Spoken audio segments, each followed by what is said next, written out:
Live from KSAT 12, the 6 o'clock news starts right now. I'm Steve Spreester, live in downtown Del Rio, where they are hoping for normalcy, but dealing with confusion and rumors tonight. The site underneath the International Bridge in Del Rio has been cleaned up. The migrants are gone. So what now? We're going to talk to longtime residents of this town who say they learned something about their community in the last week and a half. Ursula, back to you in San Antonio. All right. Thanks, Steve. We'll be back with you in a moment. Meantime, some late breaking news from the San Antonio Police Department. This is a local teacher and coach charged with sexual assault of a child. 28-year-old Keith Aaron Cottrell is accused of having an inappropriate relationship with a female student at the charter school where he worked. That girl under the age of 17. Investigators with the Special Victims Unit believe that there could be more victims in this case and additional charges could be coming. Officers are urging possible victims or anyone with information to call the Special Victims Unit at 210-207-2313. It was a crowd of Floresville High School students walking out of school today in a show of disapproval with how the school and the district are handling sexual assault allegations. Garrett Berger was there for the protest and talked with one student who's one of the student organizers. Chanting together, dozens of students stormed out of Floresville High School this morning, raising their voices about allegations of sexual assault tied to the campus that they do not feel the school has done enough about. The school's denying it, the principal denying it, people are trying to keep us quiet. Why are they trying to keep something like that quiet? On Homecoming Friday, many of them forewent the school colors, opting instead for red handprints on white t-shirts. Today was supposed to be a maroon out day to show school pride, and we ain't gonna do that. Instead, we're showing like our pride for the victims of people who are still here, people that are still walking. The students weren't alone in their demonstration. They were joined at the edge of school property by a group of parents and others. Our kids deserve to come to school, and it makes me emotional to get an education and to be safe. They're not being heard, and we figure having a parent presence will keep them from getting in trouble as much as possible. Though there had been rumors about what kind of punishment students would face for the walkout, a district spokeswoman told KSAT at the protest that the event was peaceful and students would not be disciplined for participating. The district released a statement later this afternoon, reading in part, quote, "The administration has investigated all allegations of assault and has taken the appropriate action to address them through the Student Code of Conduct and with law enforcement. Once again, the district is unable to provide detailed information due to privacy laws and ongoing criminal investigations. But be assured that we are taking this very seriously, and anyone found in violation of the law will be prosecuted." In Floresville, I'm Garrett Berger, KSAT 12 News. San Antonio police looking for help locating a woman who's wanted in 2 investigations. She's wanted in connection with an assault on an elderly woman and is a person of interest in a murder investigation. Officers say 18-year-old Kimberly Ray Cohenstein is wanted on a charge of injury to the elderly, dating back to a disturbance last week at a home which escalated into an assault. Investigators also want to speak to her in connection with a deadly shooting in this parking lot of a West Side motel.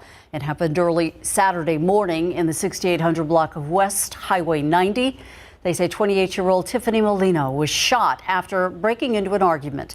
At that time, we were told that a woman walked away from the group and made a phone call, and then just moments later, a Dodge pickup pulled into the parking lot and someone inside that truck started shooting, hitting Molina in the chest. Investigators told, or rather witnesses told officers the woman who made that phone call got in the truck and then it sped off. Anyone with information on Kimberly Ray Cohenstein's whereabouts being asked to call SAPD homicide investigators. The phone number on your screen, it is 210-207-7635. We have some new information on a late night shooting on the northeast side. San Antonio police saying tonight it's now a homicide investigation. Officers initially were called to the 8800 block of Starcrest Drive for this shooting. When they got there, they found a 20-year-old victim who had been shot in the head. He was taken to BAMC in critical condition and later died. Investigators still trying to sort out what happened here and who's responsible. The victim has not been identified. It did not take long for a San Antonio fugitive to end up back in custody after making the state's most wanted list. We first told you about 51-year-old Moises Calderon a few days ago. He was arrested at an apartment complex on the west side, wanted for assault as well as a parole violation. He had a previous conviction for murder back in 1991. According to law enforcement, he is affiliated with a gang that's called Hermandad de Pistoleros Latinos.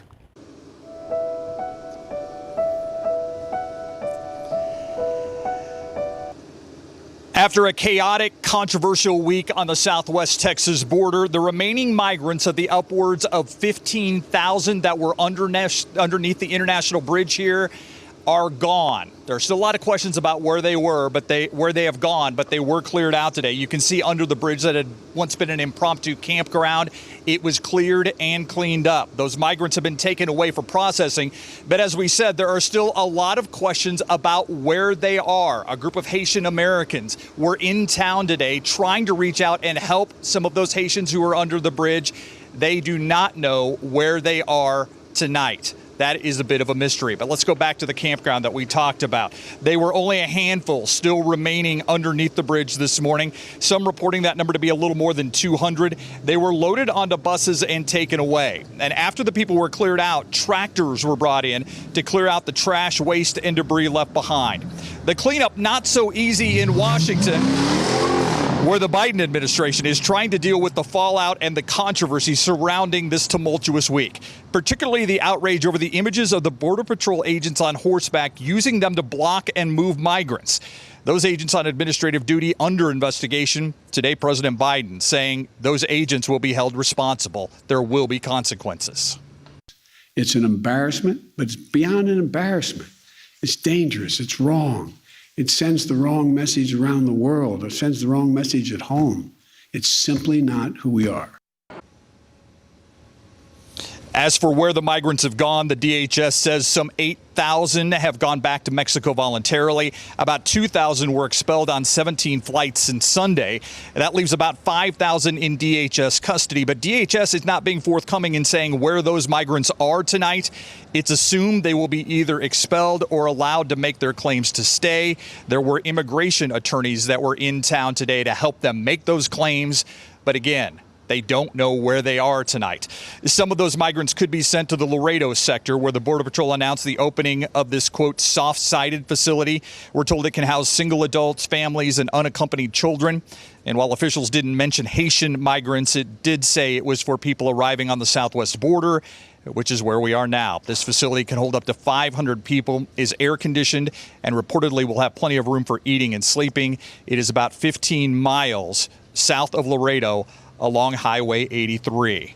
And what played out underneath that international bridge has certainly been the talk of the town this week. But you talk to longtime residents of Del Rio, and they're going to tell you that there is a lot that played out in the last week and a half. And they're hoping how Del Rio responded is what people remember. It's been a little bit crazy. Surreal is probably a good word to describe it. Two congregations that serve the same God, and this week, a multitude of people. The Esperanza Church in Del Rio feeding and housing DPS troopers and helping migrants under the bridge. The City Church taking in donations for migrants and law enforcement. Their efforts not about politics, but people. What I hope has been learned is that we can, as I think we did this week, set aside the political battles and just take care of people. As a business person, you have to appreciate your workers and understand the difficulties that they have. Roberto Gonzalez had to close his Mexican food restaurant because his workers couldn't get across the Del Rio International Bridge. It's cost him money, but he's proud of how Del Rio responded. Del Rio's a great place to live. You can't beat it. I mean, everyone helps everyone else. God has made humans with dignity, with value, and we are to honor one another in that. Not about politics, about people. The theme I heard from so many people here in Del Rio. By the way, Ursula, there were 11 babies that were born in the last week and a half. One of them was born underneath the International Bridge. That's according to the county judge. 10 of those migrant mothers made it to the local hospital here to deliver. The International Bridge that's been closed since Friday is still not open. They are hoping it'll be open by Monday, and that is vital for a lot of the businesses here. And coming up at 10 o'clock, Ursula, I talked to the county judge. What question I asked him that had him tearing up? That story tonight on the Night Beat at 10. Definitely intrigued on that one. Thank you, Steve. Good reporting down there. Been a rough week in Del Rio, that's for sure. But a nice weekend weather-wise here in San Antonio. Yeah, it's fantastic out there. Enjoy another pleasant evening. We have a few more ahead of us because we know these conditions can't last forever, so really take advantage. 57 earlier this morning. That's 10 degrees below average. By the afternoon, we topped out at 88 degrees, and most of our area had high temperatures, upper 80s, low 90s closer to the Rio Grande. And currently we're in the 80s pretty much everywhere. Del Rio, Cotulla exceptions at 91. But currently, San Antonio, 86 degrees. Pleasant outside, but temperatures will cool off pretty quickly. I mean, by 8 o'clock, we'll be near 80, and then 10 degrees cooler at 70 by 10 p.m. Not much changes through the weekend, but next week, a big shift. We're going to talk about that and what it means for rain chances coming up.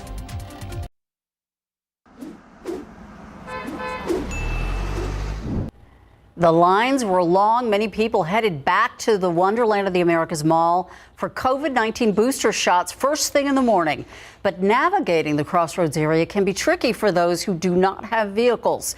Samuel King joins us now. Samuel, so Balcones Heights is trying to fix this issue? Yeah, definitely, Ursula. Director of Community Services Janet Thielen tells me there's been a number of near misses between vehicles and pedestrians over the years on Crossroads Boulevard, and she wants the area to be safer and more inviting for pedestrians. Well, we're very concerned about people who are on Fredericksburg Road or at the transit center, and they're trying to make their way back and forth between the two, and there's really not enough sidewalk. There's not ADA access for them, and the infrastructure is getting old. It needs updating. This walkway near the Wonderland of the Americas is an example of what Thielen wants to fix. As you can see, it's pretty uneven, and she's actually witnessed older people holding on to make sure they don't fall. There's really no excuse. It's time, and we're looking for the funding to try to make this happen. That can't come soon enough for people like Anthony Santoyo. He works in the area and doesn't have a car. I mean, it's a lot of traffic, there's really not a safe way to cross here. It's kind of just be careful. The area is also one of the busiest for VIA, but once you're past the transit hub, there's not much space to catch the bus. And like when you get off the bus over there, there's not really a lot of space.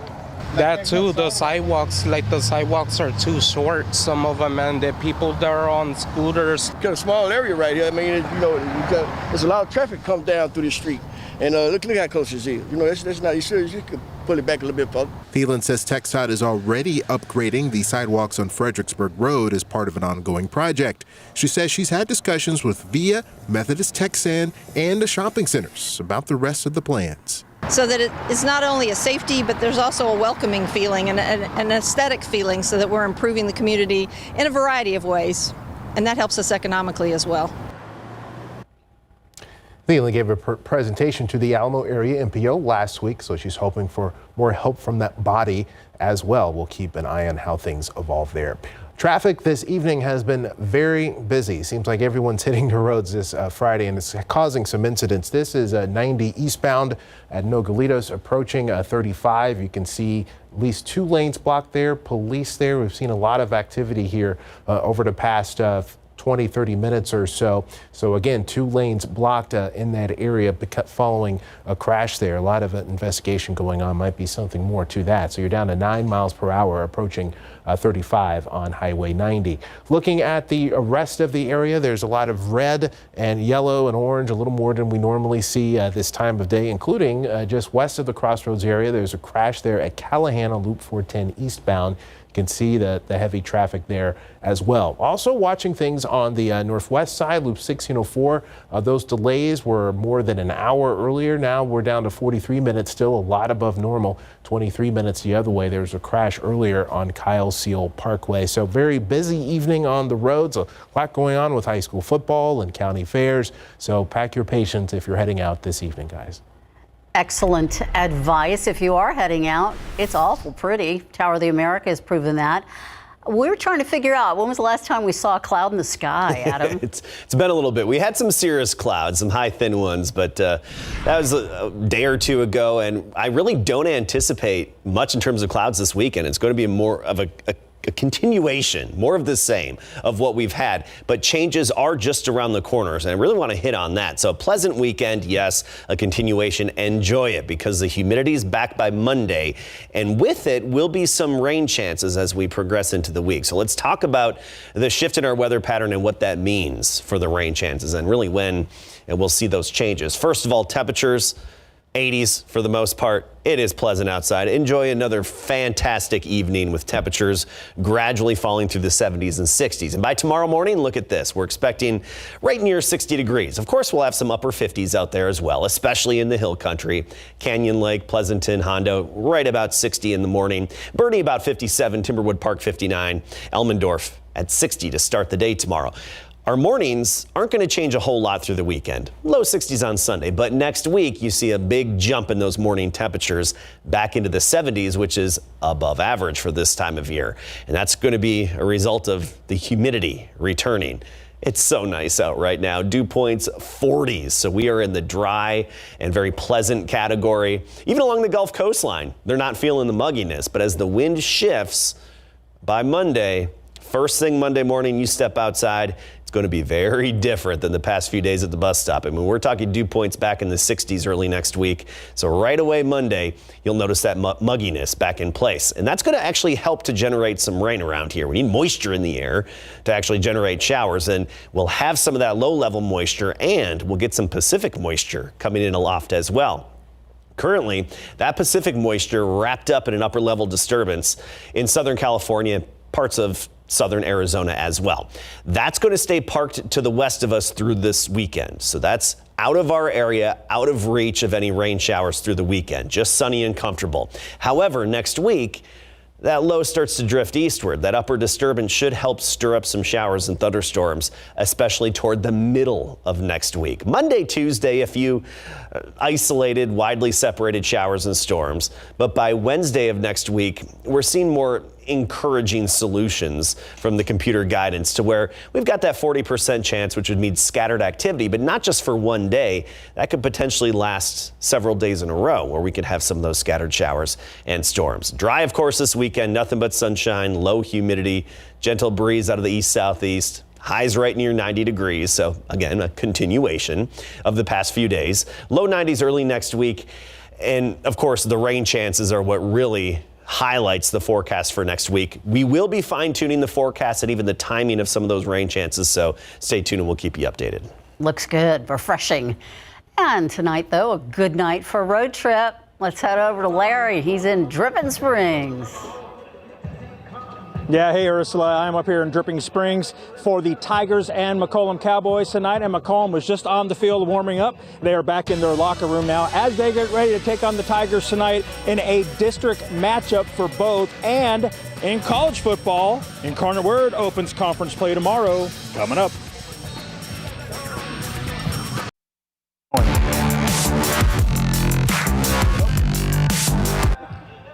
Good evening, everybody, and welcome live to Dripping Springs High School and Tiger Stadium, where tonight the Tigers will host the McCollum Cowboys. This game will open up our 3-game BGC road trip, and this is also the second district contest for both football teams. Dripping Springs is 4-0 overall and 1-0 in district after edging out New Braunfels Canyon last week 48-45. McCollum is 2-2 on the season and 0-1 in district. Now, the Cowboys opened up with 2 straight wins this season to snap a 17-game slide, and the boys all said it was awesome in the locker room after those first 2 wins. Last week, though, the Cowboys dropped their District 12 5A1 opener Buda Johnson 58-14. Coach told us his guys are getting better, which is key, and that they are playing hard every single week. So, here is our road trip tonight. Coach told us it is a business trip for sure. It is McCollum at Dripping Springs. Alamo Heights will visit Wimberley. Both those teams are ranked in 12's top 12. And Three Rivers will play at Blanco. We'll have highlights on the Night Beat and BigGameCoverage.com. In college football, Incarnate Word has a home game tomorrow morning at 11. Talk about an early kickoff. So I say that's... It's a big momentum shift. It's a turning point in our season leading into conference play versus McNeese this week. I think we just came together as a team, played all 4 quarters, and if we do it again this Saturday, we'll have the same outcome. I think that's normal. I think, kind of started feeling themselves, reading the internet, reading their newspaper clippings, reading how great they are because they finally, accomplished the goal we never had. And so we brought them back down to earth, I think, after Tuesday practice was sloppy, and then Wednesday and today were actually really good. I thought we were locked in. We were focused. McNeese State is led by head coach Frank Wilson. Kick is tomorrow at 11 a.m. at Gale and Tom Benson Stadium.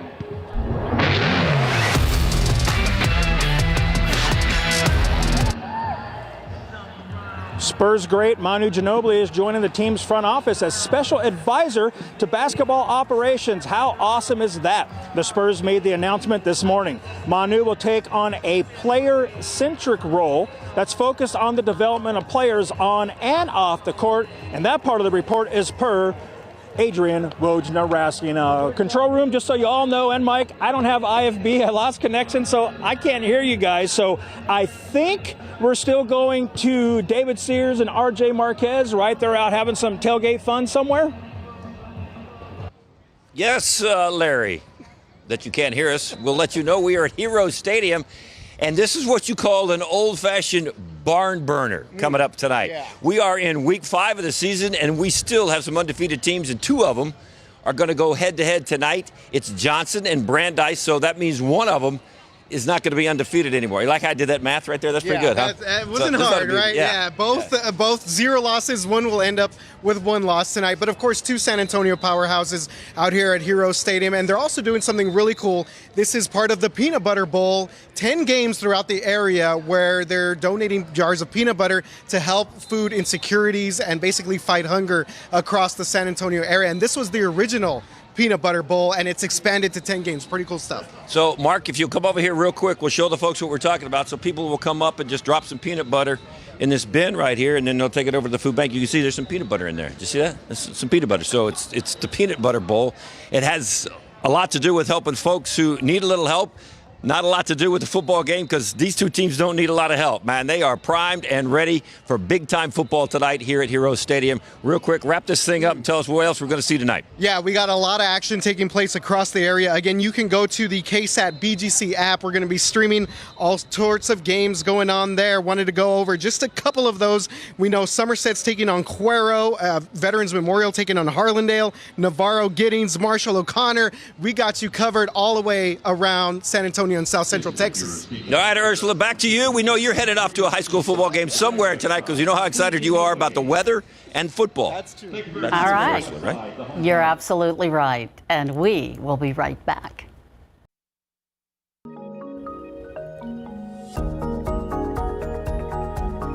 Today's Q&A, John Philip Santos, who's a distinguished lecturer from UTSA and a board member at the Briscoe Western Museum, which is presenting a new exhibit about the work and the lives of today's vaqueros and the birthplace of the modern cowboy.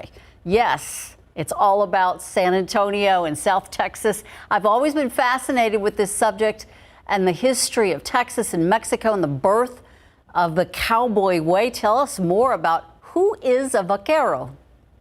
Well, long before there was ever a cowboy or a cowgirl, Ursula, there were vaqueros. This is a tradition that goes back to the very beginning of the story of Mexico. The vaqueros were, in fact, a part of, the horse-mounted soldados were a major part, as we all know, of the conquest that took place 500 years ago. But the vaquero tradition is that tradition of livestock agriculture that emerged in the rural areas of Mexico, first in central Mexico, but now extending well into the north. And in fact, in the north is where it got rooted and ultimately seeded the beginnings of the American West, what we think of as the cowboy West. So Werner Segarra has taken extraordinary photographs of this world for the last 40 years in the mountains, the remote Sierra Occidental in Mexico, in the state of Sonora. And these photographs testify to the richness of this Vaquero culture, a culture that has now come to embrace vaqueras. So any visitor will come and see these extraordinary photographs of vaqueras, of female vaqueras.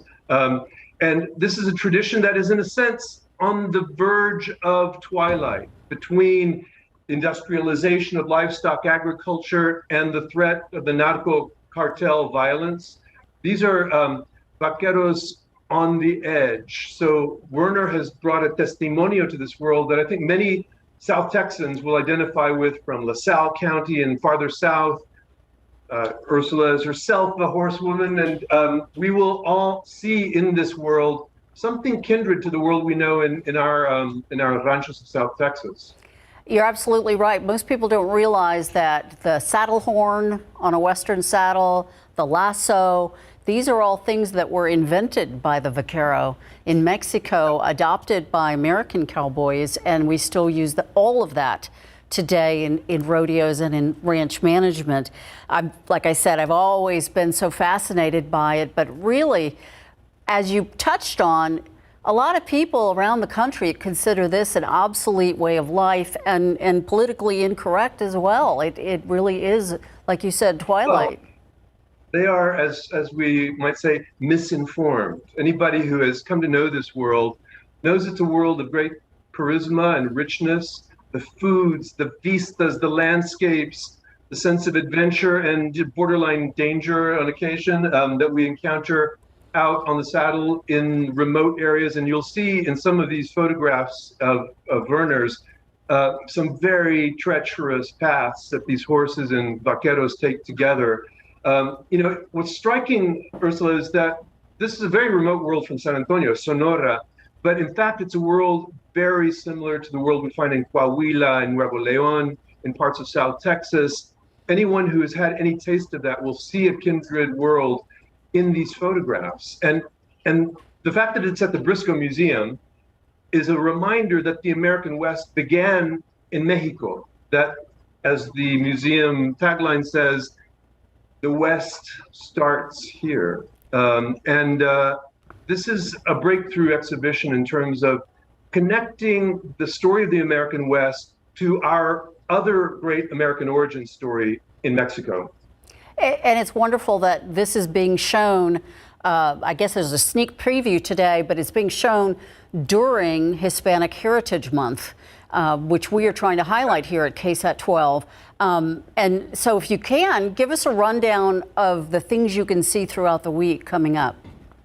Well, tonight, people still have a chance to get down here. At 6:30 to 8:30 is going to be the opening reception for Werner's extraordinary show. You will see 60 photographs of extraordinary quality, a photographer really informed by the technique of Ansel Adams and Sebastião Salgado. This is a photographic artist, Werner, and he has brought that incredible eye to the world of the vaquero. So, this is the beginning of an initiative at the Briscoe Museum that's going to broaden the sense of connection to the Tejano tradition. Exhibition development is underway now for a permanent exhibition that will highlight the Tejano experience of South Texas, that experience of all of our families that came up out of Mexico, bringing many of these traditions to the United States in that way that will transform our future. So I'm all for protecting the vaquero, protecting the future of the vaquero. And by letting people know what this looks like, I think that's one step forward in that path. I think you're right. I was telling you before we started this interview that, this morning I was riding a horse and before I went to work. And to me, it is therapeutic. It's therapy. You're one with nature. It's a truly unique way of life, and it's wonderful to know that it still exists as a way to make a living in some places. That is so beautiful. So, I would like to start my days with a nice horseback ride. I did that at one time. You're many invited years. anytime. Thank you so much. But you're exactly right that it's a tradition that I think we carry a unique connection to in South Texas, that that the rest of the world perhaps has seen in movies or experienced in some kind of romantic edition, but we know the truth of it, the richness, the human connection, the sense of connection to the horse, the connection to animal husbandry, the extraordinary landscapes, and nothing like waking up to a sunrise on horseback. Wow. You're making it sound so beautiful. Everybody's going to want a horse now. That is indeed true. Yes. Well, thank you so much for meeting with John Philip Santos, distinguished lecturer from UTSA. You certainly are a good expert, and we invite everybody to come out to the Briscoe Museum. Next week, there'll be movies and food and all kinds of things each day. Barbecue planned, a serious barbecue is going to be put on at Parrillada in October. It's all available on the Briscoe website. It's wonderful. Thank you so much for joining us. Thank you so much, Ursula. You be well. Stay All well right. on your horse. Adios. We'll be right back. Welcome back, everybody. Things slowly getting better on the roads, but there's still a lot of icons here and there with crashes and some red and orange, particularly Loop 410 and 1604. But did want to give it a heads up about some closures this weekend. We'll start on the east side. This is I-10, the westbound ramp to northbound Loop 410, closed during the day tomorrow, 9 to 4, so watch out for that. This is Sunday night. Again, Sunday night. Say it one more time. Sunday night. Fine Silver Curve will be closed. They're going to be doing some repairs there. Also, the ramps, the on-ramps onto 35 from McCullough and San Pedro will also be closed. Again, this is Sunday night, overnight, 9 p.m. to 5 a.m., doing some bridge repairs there in that area. I mentioned some crashes earlier. This is Loop 410, still seeing some delays there. Construction does resume on Loop 1604 Sunday night as well. Some lane closures in this area closer to Bandera Road, alternating closures between I-10 and Bandera Road. Things getting better there now, down to half an hour. It was up to an hour just about 90 minutes ago. This crash has cleared 90 at Nogalitos. We showed you that activity there. Smooth sailing there this evening, Ursula. Thank you, Samuel. And I guess the good news is if you are stuck in a car in one of those slow-moving areas, your air conditioner is not working as hard as it used to. Yeah, I mean, how about a I almost dropped my clicker. That's why it sounded a convertible. Okay, what you didn't see on camera, I sound funny. I went like this and almost dropped it. Okay, anyway, it's Friday. Welcome to Friday. We've got the weekend upon us. 86 degrees right now. By 8 o'clock, down near 80, and 10 o'clock, 70. So you see how temperatures are falling off very quickly this evening. Staying comfortable, though, and this weekend is going to be pleasant, but we do have some changes right around the corner, and you're going to notice them, and even some rain chances along with the tropics update coming up. Weather confessionals. How many of you put off going outside to exercise in the morning because you said it was too hot and humid? Right, and now energized. Man, you got to get up and enjoy this. You do, and I work out with just a group of folks, about a handful of us, out in the front sidewalk and street every day, and a little CrossFit in the neighborhood, and man, we felt so much better this second half of the week. You're not sweating as much. Everything, yeah, more hydrated. It's been fantastic, so it's been good, and this, of course, will come to an end. Yes, it will, and we're gonna talk about that in a moment. First, I want to go over earlier this morning. Hondo 51, we were in the 40s in parts of the hill country. San Antonio, we had a low of 57 degrees, which is 10 degrees below average for the day. This is changing though. Tomorrow, near 60 degrees, not a big change. Lower 60s Sunday, and then notice next week on Monday, we're back into the low 70s.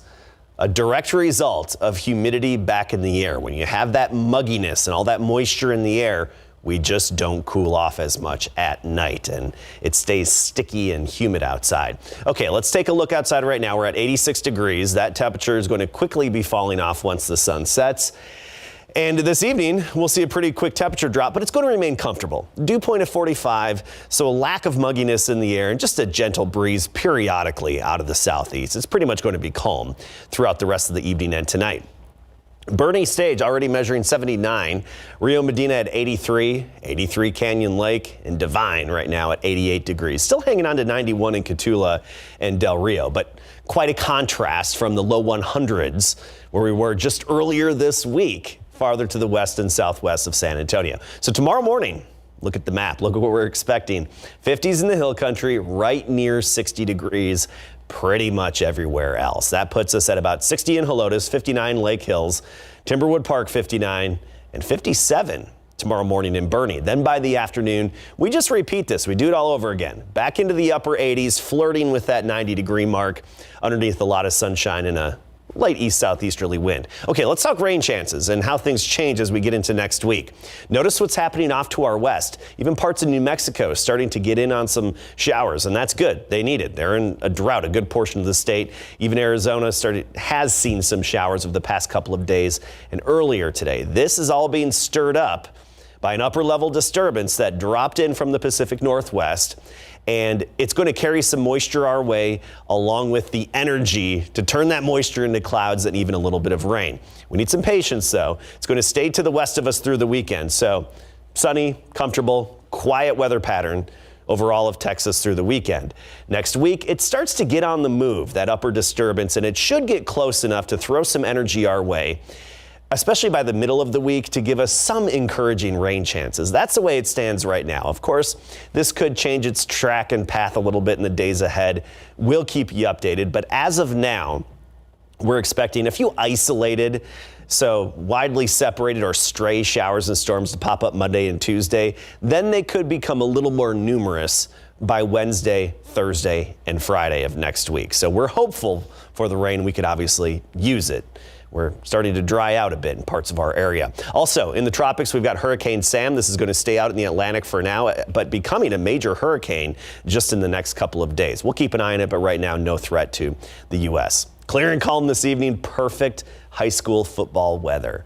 Low humidity, 70 degrees at 10 p.m., and then we'll start tomorrow near 60.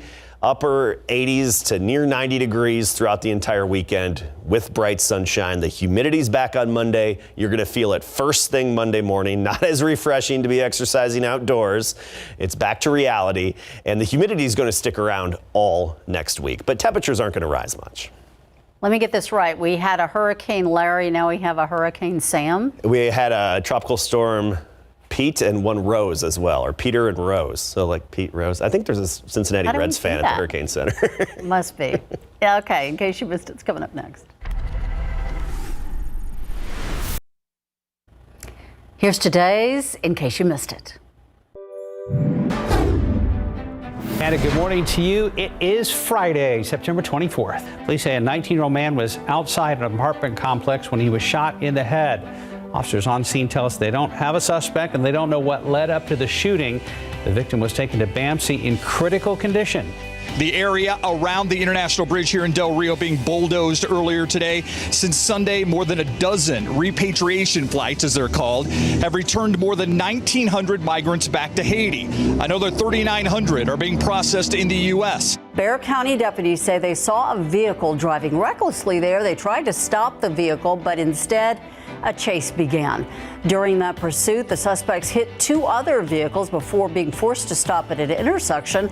Then they took off on foot. BCSO K9 deputies catching up with those suspects, eventually hiding under a home.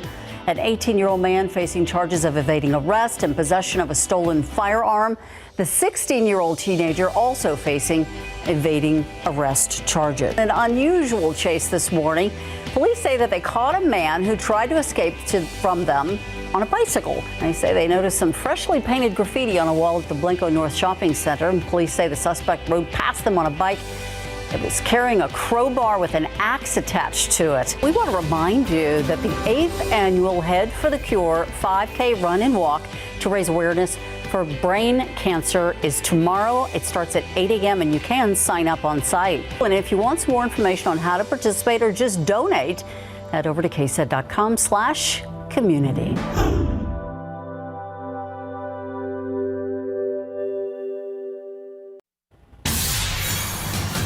Check this out. Scientists have created the smallest ever human-made structure that can fly. Northwestern University engineers say this winged microchip is called a microflyer. It's about the size of a grain of sand, and it's built to use wind to fly. It spins like a helicopter through the air. It's also biodegradable, and they say the microflyer can be packed with miniaturized technology, including sensors, memory data, and antennas for wireless communication. The engineers believe that this device could be used one day to monitor air pollution, airborne disease, and environmental contamination. Always great when we can get Northwestern in the newscast. Go Cats this weekend. Northbound 35 if you're heading to San Marcos or Austin, some major slowdowns near the Comal-Hayes County line. You're down to 6 miles per hour there. Back here in town, some delays on I-10 once you get closer to downtown. And this is a Loop 410 at Babcock. We had a slowdown there earlier, but things seem to have cleared out. If you haven't noticed, we have a Northwestern alum in our studio with Sam. All right, this weekend, sunny, more of the same, near 90, comfortable, low humidity.